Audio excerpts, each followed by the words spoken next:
Okay, this is the position in the game that was played yesterday between Magnus Carlsen with white and Aronian with the black pieces during the FIDE candidate matches. If we look at this position, we see at first that this pawn is very weak. The black rook can take it and there is no way for white to defend it. On the other hand, black's king is very badly placed over there because it cannot go nowhere. All the fields around it are occupied by white, and the weakest point of black is the pawn on f7, attacked by the white knight, defended by the black bishop. That's true, but white has of course also a rook that could attack that weak square. Now at this point Magnus Carlsen came with a very interesting idea. He started by making the move f2, f4.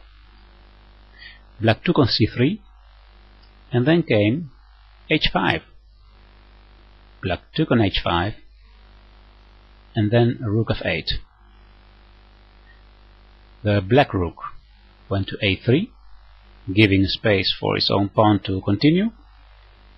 And now maybe many would have expected that that Magnus would take on f7 with the knight, but that would actually be a mistake.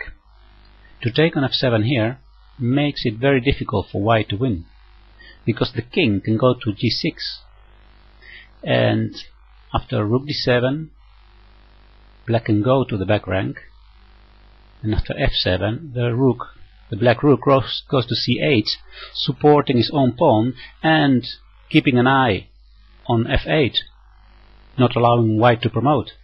So then it becomes very difficult. Even maybe white is in danger and black could win this.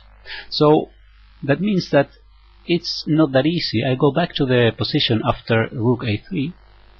In this position it would be not so good to take on f7, but now we see in the next move what the idea was behind f2, f4 and h4, h5 played by Magnus Carlsen.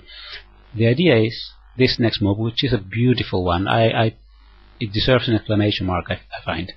f5, because now black has to take on f5 with the bishop, and we see that now the pawn on f7 has no defense, so white can take it with the rook, and the g6 square is guarded by the white knight. That means that the black king cannot go there, so the black king must go to g8, and the game continued with rook g7 check, king to f8, rook b7. Why rook b7? Well, it's threatening mate in 1. So the black rook has to go to a8 now to prevent the mate, and now white has all the time to walk with his king towards the center. After king d8, rook d8, the king went to f4, attacking the bishop. The bishop goes to e4, attacking this pawn on g2, and white has no hurry. He saves the pawn by playing g3, and black tries to go on with his own pass pawn to c3, but then comes the final attack of white, rook f7 check, king to g8, rook g7 check, king to f8, and then the beautiful move, knight d7 check. Black cannot go to e8 with the king, because then follows rook e7 checkmate at once.